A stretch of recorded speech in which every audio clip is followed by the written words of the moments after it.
ஓம் நம சிவாய வாழ்க. திரு அண்ணாமலையாரை போற்றி. ஓம் குருவாழ்க. வணக்கம் அவர்கள் அனைவருக்கும் இந்த சிவடியன் சிவகுருஜி சிவராஜினி அன்பு கலந்த வணக்கங்கள். நம்ம வரிசையாக மாத பலன்கள் கிரக பயிற்சிலாம் பார்த்துருக்கோம். அந்த வகையில் இப்போ வரக்கூடிய ஆங்கில புத்தாண்டு பலன்கள் 12 மாதங்கள் இந்த கிரகங்கள் ஒவ்வொரு ராசிக்கு என்ன பலன் செய்ய இருக்குது அப்படிங்கிறத நம்ம இந்த வீடியோவில் வாங்க பார்ப்போம்.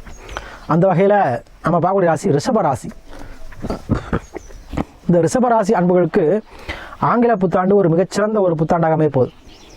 ஏன்னா வருகிற 12 மாதங்கள் பார்த்தீங்கன்னா உங்களுக்கு கோள்கள் சிறப்பான நிலையில் இருக்க போகிறாங்க. ஏன்னா ஆண்டு பலன் பார்க்கும்பொழுது நம்ம வருட கிரகங்கள் நம்ம கணக்கில் எடுத்தோம். ஏன்னா வருடம் மூலம் அந்த பலன்கள் தான் போகும். அந்த வகையில் நமக்கு சனி பகவான் உங்களுக்கு பார்த்தீங்கன்னா 10ஆம் பாவத்தில் ஆட்சி பெற்றிருக்கிறார். கடந்த 3-4 மாத காலமாக உங்களுக்கு 9 வக்ர நிலையில் இருக்கும்பொழுது கண்டிப்பாக என்ன பண்ணியிருப்பார், உங்களுக்கு வர வேண்டிய பாக்கியம் வந்திருக்காது. அப்பா கூட கருத்து வேறுபாடாக இருக்கும். எல்லாத்துலேயும் பிரச்சனை. சரிங்களா? எதை தொட்டாலும் வேறு தொடங்கலை, எதுவுமே ஒரு விருத்தியே இல்லைன்னு நினச்சிருந்துருப்பீங்க இந்த ரிஷபராசி அன்பர்கள். இப்போ இந்த தொடக்கத்திலே பார்த்தீங்கன்னா உங்களுக்கு இந்த தொழில் ரீதியான பிரச்சனை, தொழிலில் ஒரு விருத்தி இல்லை, தொழிலில் தடை தாமதமாக இருக்குது. எந்த தொழில் பண்ணாலுமே நமக்கு விருத்தி ஆக மாட்டேங்குது. உத்தியோகம் பார்த்தாலும் அதில் நமக்கு பிரச்சனை, டார்ச்சர் இருக்குது, ஒரு மன உளைச்சலை கொடுத்துட்டே இருக்குது. அப்படிங்கிற மாதிரி இந்த தோடி இருந்த அந்த ரிஷபராசி அன்பர்களுக்கு இந்த புத்தாண்டு பார்த்தீங்கன்னா குரு என்ன பண்ணுறார், வக்ர நிவர்த்தி ஆகிட்டார். திருக்கணி முறைப்படி மார்கழி 15 வக்ர நிவர்த்தி ஆகிட்டார். உங்களுக்கு இந்த வருடம் பிறக்கும்போது குரு வக்ர நிவர்த்தியோட பிறக்கிறார் திருக்கணி முறைப்படி. அப்போ உங்களுக்கு 10ல் சனி இருக்கும்போது தொழில்காரன், அதுவும் பாக்கியத்துக்குரியவன். உங்களுக்கு 9க்கும் 10க்கும் உடையவர், பாக்கியாதிபதி ப்ளஸ் தனாதிபதி, அதாவது தொழில் அதிபதி. அப்போது இவர் என்ன பண்ணுவார், இந்த ஆங்கில புத்தாண்டு முதல் ஆரம்பித்த உடனே உங்களுக்கு இந்த தொழில் இருந்த முடக்கங்கள் தீரும், தொழில் இந்த தடை தாமதம் தீரும், தொழிலில் இருந்த பிரச்சனை தீரும். தொழிலில் புதுசாக இன்வெஸ்ட் பண்ண முடியல, காசு வாங்கி கண்டிப்பாக அந்த இன்வெஸ்ட் பண்ணுற சூழ்நிலை ஏதோ ஒரு வகையில் உங்களுக்கு அந்த பிரச்சனையை தீர்த்து வைக்கும். தொழில் ரீதியான எந்த பிரச்சனையும் உங்களுக்கு சால்வ் ஆயிரும். அதே போல் இந்த தொடக்கத்திலே பார்த்தீங்கன்னா இந்த புத்தாண்டு தொடக்கத்திலே மே மாதம் வரைக்கும் பார்த்தீங்கன்னா உங்களுக்கு சுபமான நிகழ்ச்சிகள், சுப செலவுகள், திருமணம் சார்ந்த விஷயத்தில் உள்ள பிரச்சனை, திருமண தடை தாமதம் உள்ளவங்களுக்கு இந்த கண்டிப்பாக என்ன ஆகும், இந்த தொடக்கத்தில் 2 மாத தொடக்கத்தில் உங்களுக்கு பார்த்தீங்கன்னா அந்த சுபமான நிகழ்வு நடக்கும். திருமணம் பார்த்துட்டு இருக்கேன், திருமணம் நடக்கவே சாமி, தடை தாமதமாக இருக்குது, ஜாதகம் நல்லா இருக்குது, ஆனால் திரும்ப நடக்க மாட்டேங்குது, எந்த தோஷமும் இல்லை, எதுவுமே இல்லை, ஆனால் திரும்ப நடக்கலை அப்படிங்கிறவங்க பார்த்தீங்கன்னா கோச்சார ரீதியாக குரு வக்கரமாக இருந்தார் உங்களுக்கு 12. அதனால் கண்டிப்பாக சில திருமண சார்ந்த விஷயத்தில் பிரச்சனை கொடுத்துருக்கோம். இந்த வருட தொடக்கத்தில் பிரச்சனை தீர்ந்துடும், தடை தாமதம் தீர்ந்துடும், திருமணம் சார்ந்த விஷயம் நடைபெறும். அதே போல் உங்களுக்கு 11 ராகு இருக்கிறார்.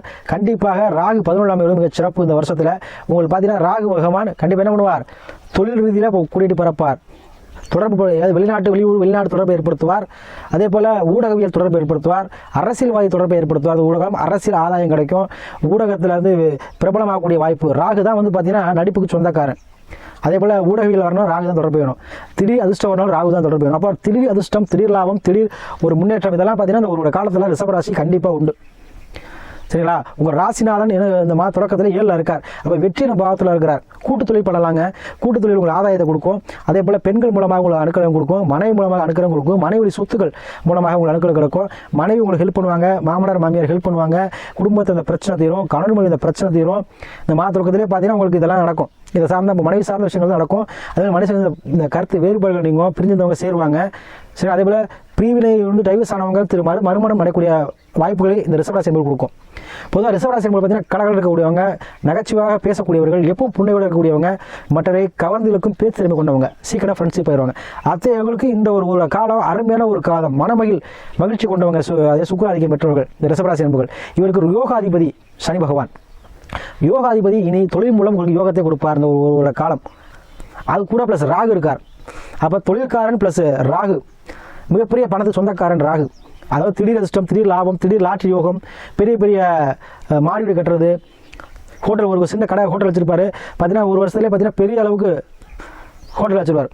ஒரு பெட்டி கடை வச்சிருந்த ஒரு ஹோட்டலில், ஒரு தள்ளுவில் வச்சுருந்தவங்க பார்த்தீங்கன்னா பெரிய பெரிய நிறுவனங்கள் ஹோட்டல் வச்சு பெரிய பெரிய பிராஞ்செலாம் வச்சுருவாங்க. இதெல்லாம் ஏன்னா ராகு தான். அப்போ அத்தகைய தொழில் புரிவோருக்கு என்ன பண்ணுவார், இந்த ஒரு காலம் லாபத்தை கொடுப்பார். அதாவது பெட்ரோல் பங்க் வச்சுருக்கவங்க, ஹோட்டல்ஸ் வச்சுருக்கவங்க, அரசியல்வாதியில் இருக்கிறவங்க, அதே போல் பார்த்தீங்கன்னா வெளியூரில் பணிபுரிகிறவங்க, இவங்க ஒரு காலம் நீங்கள் என்ன எண்ணமெல்லாம் இவ்வளோ நாள் யோசிச்சுட்டு வந்துருப்பீங்க. ஏன்னா சாமி இவ்வளோதான் இருந்தாலும் உழைச்சாலும் வீட்டுக்கு ஒன்றும் சேர மாட்டேங்குது, சம்பாதிக்கிறது செலவு கரெக்டாக இருக்குது, எனக்கு மிச்சப்படுத்த முடியலைன்னு சொல்லக்கூடியவங்களுக்கு கண்டிப்பாக மிச்சப்படுத்தக்கூடிய காலமாக ஒரு காலம் அமையும். கண்டிப்பாக உங்களுக்கு இந்த 12 மாதமே நல்ல ஒரு மாதமாக இருக்கிறது. 12 மாதத்துலேயே உங்களுக்கு எந்த பிரச்சனையும் இல்லைங்க. அதுக்கு முன்னாடி உங்களுடைய விதி ஜாதகத்தை பார்த்து நான் சொல்லக்கூடிய கோள்கள் உங்கள் லக்கண அதிபதி சனி, குரு, ராகு இவங்கெல்லாம் நல்ல நிலையில் இருக்காங்கன்னு பார்த்துக்கோங்க. சரிங்களா? அது நல்லா இருந்துட்டாங்க அப்படின்னா கண்டிப்பாக உங்களுக்கு என்ன பண்ண வர வேண்டிய அனைத்து பாக்கியும் கிடைக்கும்.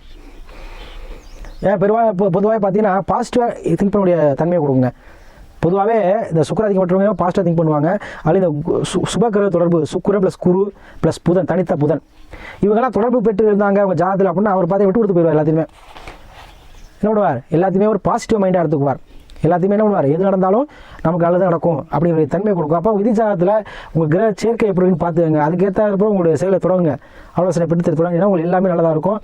அதே போல் குருபான் உங்களுக்கு பார்த்தீங்கன்னா மே மாதத்துக்கு அப்புறம் உங்கள் ராசிக்கே வருகிறார். குரு பார்க்க கோடி நன்மைன்னு சொல்லுவாங்க. அதுவும் குரு வந்து உங்கள் ராசிக்கு வந்து அப்போ என்ன நீங்கள் குருவாக மாறிடுவீங்க. ஆன்மீக சுற்றுலா, ஆன்மீகம் சார்ந்த விஷயத்தில் அதிக ஈடுபாடு கொள்வீங்க. பணம் காசு விஷயம் உங்களுக்கு இருந்த ஒரு தடை தாமத்தை நிவர்த்தி ஆகிரும். மே மாதத்துக்கு அப்புறம் பார்த்தீங்கன்னா குரு பயிற்சி ஆகிறார். இப்போ ஒரு 12 குரு ஆட்சியாக தான் 12 குரு வந்து வக்கர நிவர்த்தி ஆகிட்டார். இதனால் உங்களுக்கு இருந்த இந்த வருமானம் சார்ந்த விஷயத்தில் இருந்த பிரச்சனை உங்களுக்கு என்ன இனிமே தீவாயிரும். அதே போல் மாதத்துக்கு 4-5 மாதம் மே மாதத்துக்குள்ளே உங்களுக்கு கண்டிப்பாக இல்லத்தில் சுப நிகழ்ச்சிகள் நடக்கும். இந்த ஒரு வருஷத்துக்குள்ளே உங்களுக்கு வர வேண்டிய பாக்கி அனைத்தும் வரும். 2ஆம் கட்ட தொழில் 2 தொழில் பண்ணுற மாதிரி வரும். ஒரு தொழில் பண்ணுற தொழில் எக்ஸ்டென்ஷன் பண்ணுவீங்க. ஏதோ ஒரு விஷயத்துக்காக உங்களுக்கு அதை போய் நீங்கள் ஒரு முதலீடு பண்ணி ஒரு இடம் வாங்கி போடுவீங்க. அது பார்த்தீங்கன்னா இப்போக்கி வந்து அதிக லாபத்தை கொடுக்கும். இல்லை ஒரு பில்டிங் கட்டியிருப்பீங்க. சரிங்களா? இப்போ அதை கட்டி இப்போ இங்கே வாடகை கொடுற மாதிரி இருக்கும். ஏதோ ஒரு வகையில் பணம் சார்ந்த விஷயங்கள் உங்களுக்கு முதலீடாக வரும். அதே போல் பார்த்தீங்கன்னா ரிஷபராசி 4ஆம் தேதி சூரியன் இருக்கிறதுனால கண்டிப்பாக அரசு சார்ந்த விஷயங்கள் உங்களுக்கு ஆதாயத்தை கொடுக்கும். சரிங்களா? 4ஆம் சூரியன் இருக்கும்போது கண்டிப்பாக உங்களுக்கு வீட்டில் குடும்பத்தில் யாரோ ஒருவருக்கு அரசு வேலை, குடும்பத்தில் யாரோ ஒருத்தருக்கு அரசு வேலை கண்டிப்பாக கிடைக்கும். இந்த ஒரு காலத்துக்குள்ளே கண்டிப்பாக இந்த ரிஷபராசி என்பது யாராக இருந்தாலும் சரி, மனைவிக்கோ இல்லை பிள்ளைகளுக்கோ இல்லை உங்களுக்கோ யாருக்கோ ஒருவருக்கு அரசு வேலை வந்து கண்டிப்பாக கிடைக்கும். ஏன்னா உங்களுக்கு கண்டிப்பாக ராசிநாதன் வந்து எப்பவுமே என்ன சுக்கிர பகவான் கண்டிப்பாக மீனத்துக்கு போகும்போது உச்சமாகுவார். கண்டிப்பாக ஒரு 5-6 மாதத்துக்குள்ளே அந்த மாதிரி விஷயங்கள் நடக்கிறதுக்கு வாய்ப்பு அதிகம் இருக்குது. அதே போல் உங்களுக்கு இருந்த பண தட்டுப்பாடுகள், மனத்தில் இருந்த குழப்பங்கள் எல்லாமே தீரக்கூடிய மாதமாக இந்த ஒருவோட காலம் இருக்கும். மற்றபடி இந்த மாதக்குழுன்னு சொல்லக்கூடிய சுக்கிரன், செவ்வாய், புத பகவான், சூரிய பகவான், செவ்வாய் பகவான் இவங்கெல்லாம் வந்து மாதத்தில் வருவாங்க. அது சின்ன சின்ன மாற்றத்தை கொடுப்பாங்க. முடிஞ்சு நிரந்தர பலன் உங்களோட பலன் இதான் நடக்கும். கண்டிப்பாக தொழிலில் வந்து இன்னொரு தொழில் பண்ணுற மாதிரி வரும். அதே போல் வெளிநாடு போகலாம். அதே போல் ஊடக தொடர்பு, பிரபலமாகக்கூடிய தொடர்பு, ஒரு பிரபலமாகிடுவீங்க. 4 பேர் சொல்கிற அளவுக்கு, 4 பேர் உங்களை பற்றி பேசுகிற அளவுக்கு ஒரு மிக பிரமாண உயரத்தை அடைவீங்க. அது எப்படின்னா இப்போ ஒரு சின்ன கடை வச்சுருப்பேன், இன்னொரு கடை வைக்கிற மாதிரி வரும். அவ்வளோ வீடு வாங்கியிருப்பேன், வீடுக்கு சாமி வீடு வருது வாங்கலாமா வாங்கிக்கோங்க. ஒரு இடம் வருது வாங்கலாம் வாங்கிக்கோங்க. ஏன்னா சனி செவ்வாய் சாரத்தில் போகிறார். சரிங்களா? அப்போ இடம் சார்ந்த விஷயத்துக்கு உங்களுக்கு வந்து அனுகிரகம் கிடைக்கும். அதே போல் ராகு புதன் சாரத்தில் போகிறார். அப்போ தரகு டிபார்ட்மெண்ட் பார்க்குறவங்க, ஊடகவியல் துறையில், தகவல் தொடர்பு துறையில் வேலை பார்க்கக்கூடியவங்க, அதே போல் கலை, நாட்டியம், இந்த மாதிரி சினிமா இதில் உள்ளவங்களுக்கு சூப்பரான காலம். பெரும்பாலும் மேக்ஸிமம் ரிஷபராசி என்பவர்கள் சுக்கிராதிக்கம் பெற்றவங்க பார்த்தீங்கன்னா சினிமா துறையில் இருப்பாங்க. அவங்களுக்கு சினிமா துறையில் பிறவங்களுக்கு கண்டிப்பாக இந்த ஒரு காலம் அருமையான காலமாக இருக்குது. அதே போல் ரிஷபராசி என்பவர்களுக்கு தொழில் ரீதியான இருந்த பிரச்சனை கண்டிப்பாக தீருங்க. தொழிலில் வந்து ஒரு தொழிலுக்கு வந்து நிரந்தரமான அமைப்பு, தொழில் நிரந்தரமாக இருக்கக்கூடிய அமைப்பு உங்களுக்கு வருது. ஏன்னா இடையில எந்த கிரகம் வக்கரமாவில். சரிங்களா? அதனால் கண்டிப்பாக இந்த ரிஷபராசி என்பவர்களுக்கு இந்த புத்தாண்டுங்கிறது ஒரு சிறப்பான ஒரு மாதமாக இருக்கும். 100க்கு உங்களுக்கு 80-85% கொடுக்கலாம். கண்டிப்பாக அருமையான ஒரு இந்த புத்தாண்டு வந்து உங்களுக்கு அருமையான வருடமாக இருக்குது. வாழ்க்கையில் நீங்கள் நினைச்சக்கூடிய மனசில் நினச்சிருந்த எல்லா காரியத்தையும் செயல்படுத்தலாமா செயல்படுத்தக்கூடாதா ஒரு மனதில் ஒரு தெளிவில்லாத நிலையில் இருந்திருப்பீங்க. ஏன்னா ரிஷபராசி என்பவர்களுக்கு தான் தெரியும். ஏன்னா உங்களுக்கு பாக்கி 9ல் போகும்போது சனி போகும்பொழுது சில பாக்கியத்தை தடை பண்ணி கொடுப்பார் கொஞ்சமாக பையன் தான் கொடுத்துருப்பார். ஆனால் இப்போ வந்து என்ன பண்ணுவார், 10ல் இருக்கும்போது தொழில் ரீதியான இந்த பிரச்சனையை தீர்த்து வச்சிருவார். ஏன்னா கர்மக்காரன், தொழிலே ஆட்சி ஆகிறார். அப்போ உங்கள் ஜாதகத்தில் சனி எப்படி இருக்கான்னு பார்த்துக்கங்க. சரிங்களா? ஆட்சி ஆகும் பொழுது கண்டிப்பாக தொழிலில் நீங்கள் ராஜாவாக இருவீங்க. தொழில் ரீதியான பிரச்சனை உங்களுக்கு தீர்ந்துடும். வருமானம் சார்ந்த பிரச்சனையும் தீரும். அதில் பிரம்மனாகக்கூடிய வாய்ப்பு. ராகு 11ல் திடீர் அதிர்ஷ்டம், திடீர் யோகம் கண்டிப்பாக உண்டு. பயன்படுத்திக்கங்க. இந்த ஒரு காலத்தில் நீங்கள் எண்ணி அதெல்லாம் ஈடேறும். அதை வந்து நீங்கள் வந்து தன்னம்பிக்கையோடு செயல்படுத்துங்க. உங்களுக்கு எல்லா வகையிலுமே இந்த கிரகங்கள் வந்து கண்டிப்பாக உதவி பண்ணும். எல்லாம் சொல்லுவீங்க, எப்படிதான் சாமியெல்லாம் சொல்கிறீங்க, ஒன்றும் நடக்க மாட்டேது அப்படின்னா உங்கள் விதி ஜாதகம் நீங்கள் வாய்ந்த வர என்னவோ அதை தான் நடக்கும். சரிங்க? எல்லாருக்கும் அந்த குரு பகவான் தொடர்பு பெற்றுதான் மட்டும்தான் ஆலோசனை கிடைக்கும். இல்லைனா அவங்க சாமி நம்ப மாட்டாங்க, யாரையும் நம்ப மாட்டாங்க. நம்பாத எல்லாத்தையுமே யாரையுமே நம்பினா தான் என்ன ஆகும், உங்களுக்கு ஜெயமாகும். நம்பிக்கை தான் ஜெயம். சரிங்களா? யாராக இருந்தாலும் நம்பிக்கை வச்சாதான் அந்த முயற்சி வெற்றி ஆகும். நம்பிக்கை இல்லாமல் செய்கிற எந்த விஷயமும் வெற்றி ஆகாது. அப்போ நம்பிக்கையோடு செய்யணும் எதை செஞ்சாலும். சரிங்களா? அதனால் நம்பிக்கையோடு செய்யுங்க. உங்கள் நல்ல நேரம் நல்ல காலம் இந்த ஒரு காலமாக இருக்கிறது. அனைத்து விஷயத்தையும் நீங்கள் செயல்படுத்துங்க. தொழில் ரீதியானதும் சரி, உத்தியோகத்திலையும் சரி, இருந்த பிரச்சனை தீரும் காலமாக இருக்கும். உங்களுக்கு எல்லா வகையிலுமே பாக்கியத்தை தரக்கூடிய 12 மாதங்களும் உங்களுக்கு அமையும். அதனால் பயன்படுத்திக்கங்க. நீங்கள் நினச்சதெல்லாம் செய்யுங்க. எல்லாம் உங்களுக்கு பாசிட்டிவான எண்ணங்கள் அதிகமாக தோணும், இறை நம்பிக்கை அதிகமாக தோணும். கண்டிப்பாக இறை வழிபாடு அதிகமாக வந்து செய்வீங்க. கண்டிப்பாக பாருங்கள், இந்த ஒரு வருஷ காலம் ரிஷபராசி என்பவர்கள் கடவுளை தேடி தான் ஓடுவீங்க. அந்த கடவுள் உங்களுக்கு அனுக்கிரகத்தை கொடுப்பார். சரிங்களா? அதாவது ஒரு காலம் வந்து அருமையான ஒரு பொற்காலம் உங்களுக்கு.